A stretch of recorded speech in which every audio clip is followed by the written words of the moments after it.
اللہ رحم فرمائے کسی نے کوئی کینسر یا کوئی ایسی بیماری ہے کہ سمجھ نہیں آ رہی، تہجد دے ٹائم اٹھنا ہے، تہجد دا وقت بھی، زمزم بھی، فاتحہ بھی، تے ملنی کی ہے، کنے دینی ہے؟ بولیا جنا کنے دینی ہے؟ اچھی بولو بیماراں نو شفا کون دیندا ہے؟ پھر پریشان ایڈا کیوں ہے؟ رپورٹوں میں کئی پریشان ہو گئے اور رپورٹاں ہی تیرا یقین کھو لیا، سب ڈاکٹر دیا سب رپورٹیں ایک پاسے تے یقین دا خزانہ ایک پاسے، اور اچھی بولو توکل دا خزانہ۔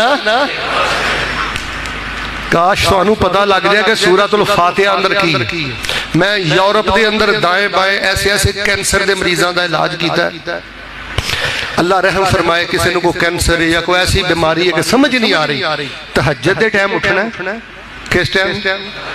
بولیا جنا اسی تو نہیں نہ اٹھتے حاجی صاحب، ایک وڈیری جی مائی، چلو تو انہوں دے اللہ نے توفیق دیتی ہے، میجورٹی یعنی اکثر نوجوانہ دی گل کرنا ساڑھے کو کتھے اٹھیا جاندہ ہے۔ اچھا ایک وڈیری جی مائی دے کسے سکولے بھی نہیں سی پڑھی، میرا سارا جمعہ ایک پاسے رہ دیو، تیا ایک سادی جی ماں دی گل ایک پاسے رہ دیو، انہیں نہ کدی تہجد نہیں سی چھڑی، نہ کسے سکولے پڑھی تے نہ کسے کالج پڑھی، تے ایک دن انہوں کسے نے پوچھ لیا بی بیو پہنو تسی بھی کام تریا جے، ایک دن کسی نے پوچھ لیا ماں جی نہ تسی کسی مدرسے دیاں پڑھیاں جے، نہ تسی کسی کالج دیاں پڑھیاں جے، نہ تسی بیچلر ہو، نہ تسی ایم فل ہو، تے تسی کدی تہجد نہیں چھڑی۔ اس ماں نے جڑا جواب دیتا ہے نا، پتر کاش یہ جواب تیرے دل چتر جائے۔ ماں کہنے لگی پتر میں پڑھی لکھی تے نہیں، پر انی گل دا مینوں پتہ ہے کہ میرا اللہ میرے دکھڑے سننے واسطے آسمانے دنیا تے آیا ہوئے تے میں ستی رہا مینوں حیا ہوندی۔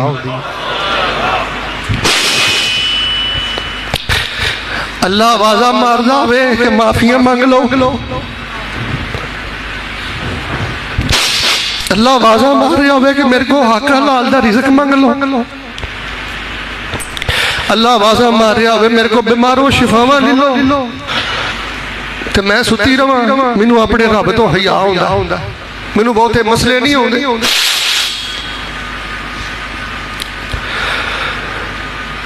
اللہ پاک سانو اس رات دا پہر دا اٹھنا اللہ نصیب فرمائے۔ بیٹا ادھر اس ٹائم ادھے گھنٹے دا سجدہ کریا کر نٹھ کے، دیکھ تینوں اللہ کنیاں بلندیاں دیندا، اندر دے جاڑے ماڑے زداں ذہن دیاں خرابیاں دا علاج ہے، تہجد دے ٹائم بندہ کول مسلے تے زمزم رکھیا ہوئے تے نٹھ کے اپنے رب سامنے بندہ چکیا ہوئے۔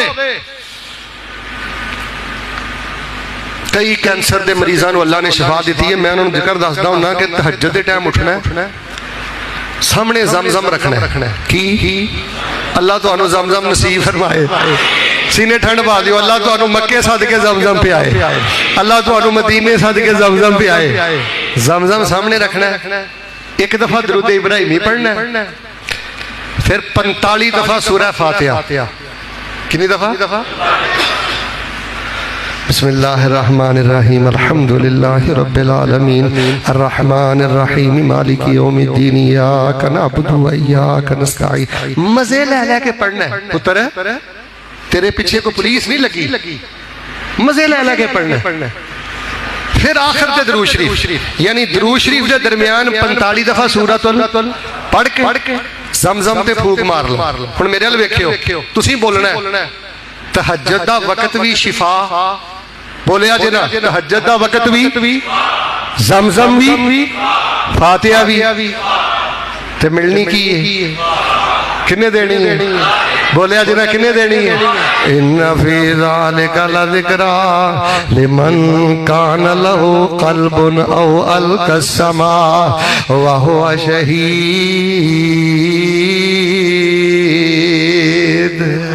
چینل تے انشاءاللہ خطبہ آ جائے گا، بار بار آپ بھی سنیا جے، دوستاں ساتھیاں کے بھی شیئر کریا جے، کسے دا ایمان تازہ ہو جائے نا، ہو سکتا ہے میری بھی نجات دا ذریعہ بن جائے، تو آڈی بھی جنت دا ذریعہ بن جائے۔